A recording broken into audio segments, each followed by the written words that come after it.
Mayroon na naman pong nadiscover mismo si First Lady Araneta Marcos, Lisa Araneta Marcos. Yung project nilang mag-asawa na pinapatay yung building, government building ito sa Intramuros. Na-discover mismo na talagang dapat tapos na pero hindi pa tapos. Ganong kapalpak. Ito pong, again, kung sinong kontraktor, Diskaya. Construction company na naman ng Diskaya. Ang nakakuha nitong more or less daw mga 107.9 million government building na discovering dapat tapos na pero hindi pa. Bitin na bitin pati sa project. Ito yung Film Heritage Building. Ito sana yung alay ni Pangulo at the First Lady para sa film industry. At syempre alam niyo naman ang First Lady talaga ang puso niya, ang advokasya niya para mapalago pa yung mga pelikulang Pilipino, gawa ng Pilipino. Pero itong building na to, instead na ngayon dapat ito-turn over dahil ngayon yung supposed to be tapos na, September 4, 2025, makikita natin kung paano ba ito nagawa at bakit nakakadismaya. At ang building na to, ang contractor na to, ay ang Great Pacific Builders and General Contractor Incorporated. Isa ito sa mga korporasyon ng mga Diskaya. So you said, bakit po siya nakakadismaya? Makikita po natin mamaya, itutur ko po kayo, ipapakita natin, nakita niyo po yung down spot kanina, hindi siya normal. Dahil pagtulo ng tubig ulan, diretso sa kalsada, lahat ng taong dadaan, pwedeng mabasa. So, hindi lang po yan, marami pa po. Makikita niyo po, may mga water leaks na po, mamaya pag nakita niyo po yan. So, yun po. At hindi pa po ito talaga natatapos. Makikita niyo po lahat mamaya kung bakit nakakadismaya, bakit mismong gobyerno pa talaga, ito pang mismong proyekto na to, ang parang niloko pa ng mga Diskaya. Supposedly po, today matatapos. Yes. Pero dahil po na marami tayong nakitang problema, paano po natin, may habol ba tayo? Yan So talagang matindi ho yan yan. Wow.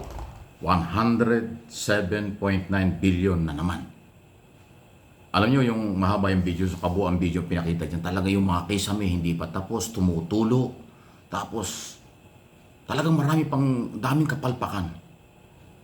Talaga bang construction company itong pag-aari ng mga Diskaya? Talaga bang sila kayang gumawa? Abay, pumalpak na nga sa flood control project. Pati ba naman paggawa ng building? Na mismong ang nagpagawa ay si First Lady at saka si Pangulo Marcos dahil ito ay government building. Sigurado magagalit nito ang mga taga-showbiz. Kasi ito itutulong ng Malacanang o ng gobyerno sa mga taga-showbiz. Lalagyan ng ganyang klaseng gusali o opisina para sa industriya ng mga pelikulang Pilipino o mga taga-showbiz na alam nating malaki ang itutulong sa ekonomiya ng ating bansa. Kaya dapat lang naman bigyan ng ganyang magandang opisina o gusali na pwede nilang doon sila makapagtrabaho o kung ano man dapat gawin sa showbiz business. So siguradong magre-react o kayong mga nasa sa mga negosyong yan, showbiz industry. Hindi na kasalanan ng gobyerno ito, binigay yung pera, pinagawa yung project, pero ito na dapat tapos na pagdating doon. Actually may video dyan na si First Lady nandun doon, dismayado talaga Isipin mo tumutulo, isipin mo yung mga kisame hindi pa tapos. Parang walang ginawa, parang kung may ginawa man, parang marami pang kulang. Ano yan? Paano naging construction company ang pag-aari niya ng mga Diskaya kung ganyan ang mga puro sub-standard ang resulta? Talagang patuloy na makakadiscover pa. Paano at bakit nakapasok sa kontrata, infrastructure at paggawa ng building itong mga Diskaya? Again, problema ito ng DPWS. Former Secretary Manuel Bunuan. Si Bunuan po na paggawa niya, taga DPWS. Lumalabas nga doon po na merong kapabayaan. Isipin mo naman, talagang, naku, kakagigil na.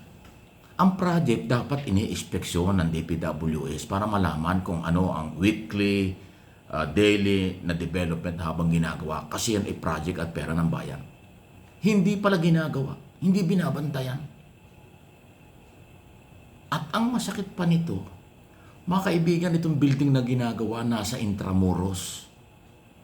Ang Department of Public Works and Highway Head Office nasa port area. Tatawid ka lang nung Aduana, yun na yung building. Pwede kang mag-pedicab na nga lang, makakarating ka dun sa site eh. Hindi nila binabantayan. Mga kaibigan, yung mga hindi nakakarating ng Maynila, yung pong Intramuros at saka Port area, ang namamagitan dyan ay yung Aduana, yung street, yung kalye, yung Ross Boulevard. Yun lang. Ilang metro lang yun. Mga 500 to 1,000 meters lang pagitan ng Intramuros at saka yung headquarters mismo ng Department of Public Works and Highway. Tapos hindi nila nabantayan yung project. Hindi nila inispeksyon ng maayos. Kasi kung kanilang binantayan at nagkaroon ng inspeksyon, makikita nila yung bagsak na quality. Na hindi pa tapos, dapat tapos na. Tapos tumutulo, binabaha yung... Naku, hindi ho talaga... Ayaw ko na ipakita, malidisma kayo, baka mabuisit talaga kayo. Kaya nakakabuisit, dinidescribe ko yung sitwasyon. Kung yung kapitbahay lang ng DPWS na mga project na kailang ipinagagawa, hindi nabantayan, paano kaya yung nasa Luzon, Visayas at Mindanao na kailangan mag-aeroplano, kailangan pang tumawid ka ng kung ano-anong, kung gano'ng kalayong biyahe, talagang hindi mababantayan, hindi nila binabantayan yan. Ito katabi lang eh. Grabe ang kapalpakan nito si former Secretary Bunuan. Hindi ka nahihiya kay First Lady? Kahapon magkasama doon, nagpapaliwanag pa ang ganito. Ay obvious naman talagang kapalpakan ng Diskaya Construction Company. May kasapakat ng mga taga-DPWS, ito talagang Diskaya. Kahit katabi na ng kailang opisina yung project, wala pa rin nakakita ng kapalpakan. Si First Lady pa ang nakadiscover dahil ni-expect niya na kahapon tapos na itong project. Pagdating doon, parang bodega lang. Walang kaayos-ayos. Tumutulo, sabi nga ni Joseph Castro. Ganyan katindi. Patuloy nakakadiscover ng kasalanan. Di ba dapat yung ganyang klase mga tao inaaresto na? Di ba dapat yung ganyang klase mga tao pinapanagot na? Isipin mo naman yan. Pera po natin yan, 107.9 million. Nasa Intramuros lang yung ginawang building. Hindi pa nabantay ng kinaukulan. Wow! Mapapailing ka. Kaya hindi ko po masisi ang taong bayan magalit na.